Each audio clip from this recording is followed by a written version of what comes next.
পঞ্চায়েত ইলেকশনে দেখেছি। আমি কংগ্রেসকে বললাম, তোমাদের একটাও এমএলএ নেই, দুটো এমপি সিট মালদা একটা, মালদায় দুটো আমি তোমাদের দিচ্ছি, আমরা জিতিয়ে দেবো। বলল না, আমার অনেক চাই। আমি বললাম, তোমাকে আমি একটাও দেব না, তুমি তো আগে সিপিএম এর সঙ্গ ছাড়ো, তুমি সিপিএম তোমার नेता। लोकसभा चुनाव 2024 की समाप्ति नजदीक आ रही है और भारतीय राजनीति के इस महत्वपूर्ण मोड़ पर सभी की निगाहें पश्चिम बंगाल पर टिकी है। एक ऐसा राज्य जहां राजनीतिक तापमान हमेशा ऊंचा रहता है और जहां चुनावी मुकाबला हमेशा रोमांचक होता है। इस बार भी पश्चिम बंगाल के चुनावी रण में जबरदस्त मुकाबला देखने को मिल रहा है। नमस्कार, आप देख रहे हैं एयर न्यूज। पश्चिम बंगाल की राजनीति का महत्व भारतीय चुनावी परिदृश्य में हमेशा से प्रमुख रहा है। ममता बनर्जी की पार्टी टीएमसी, जो पश्चिम बंगाल की सबसे बड़ी पार्टी है, ने इस बार सभी 42 सीटों पर अकेले चुनाव लड़ने का फैसला किया है। पहले टीएमसी ने इंडिया अलायंस के साथ मिलकर चुनाव लड़ने का मन बनाया था, लेकिन सीट शेयरिंग को लेकर बात नहीं बन पाई।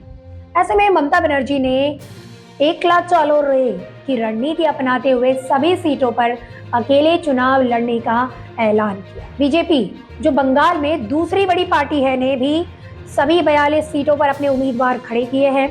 पार्टी के चुनावी कैंपेन की बागडोर ममता बनर्जी के धुर विरोधी शुभेंदु अधिकारी संभाल रहे हैं, जबकि टीएमसी ने 34 सीटें जीती थी और उसका वोट शेयर 39% था। लेफ्ट पार्टी का वोट शेयर 30% था और उसे 2 सीटें मिली थी, जबकि कांग्रेस को 4 सीटें मिली थी। 2019 में लेफ्ट का वोट बैंक बीजेपी की ओर ट्रांसफर हो गया, जिससे बीजेपी का वोट शेयर 17% से बढ़कर 41% हो गया और उसने 18 सीटें जीती। टीएमसी की सीटें घटकर 22 रह गई, कांग्रेस को 2 सीटें मिली और लेफ्ट का खाता ही नहीं खुला। आपको बता दें कि पश्चिम बंगाल के चुनावी परिदृश्य का विश्लेषण करते हुए हमें राजनीतिक इतिहास, प्रमुख घटनाओं और व्यक्तियों पर ध्यान देना होगा। ममता बनर्जी, जो पिछले 13 सालों से बंगाल की मुख्यमंत्री हैं, ने हमेशा बंगाल की अस्मिता और संस्कृति को चुनावी मुद्दा बनाया है। उनकी पार्टी टीएमसी ने मां, माटी और मानुष के नारे को जनमानस में गहराई से उतारा है। 2011 में ममता बनर्जी ने वाम मोर्चा के 34 साल के शासन को समाप्त कर सत्ता हासिल की थी। बीजेपी के लिए बंगाल में जगह बनाना आसान नहीं रहा है, लेकिन 2019 के चुनाव में पार्टी ने 18 सीटें जीतकर यह साबित कर दिया कि ये बंगाल की राजनीति में एक महत्वपूर्ण ताकत बन गई है। बंगाल के मतदाताओं को ध्रुवीकृत किया है। बंगाल की 30% मुस्लिम आबादी के बीच ये मुद्दे खासे संवेदनशील हैं। बीजेपी ने इन मुद्दों को अपने पक्ष में भुनाने की पूरी कोशिश की है।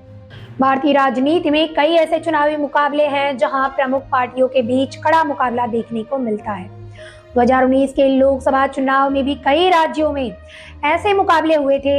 उदाहरण के लिए ममता बनर्जी और नरेंद्र मोदी के बीच ये संघर्ष कई मायनों में दिलचस्प है। जहां ममता बनर्जी अपनी मां, माटी और मानुष के नारे के साथ चुनाव मैदान में है, वहीं नरेंद्र मोदी अपने विकास और योजनाओं के माध्यम से वोटरों को आकर्षित कर रहे हैं। नमस्कार, आप देख रहे थे एयर न्यूज। धन्यवाद।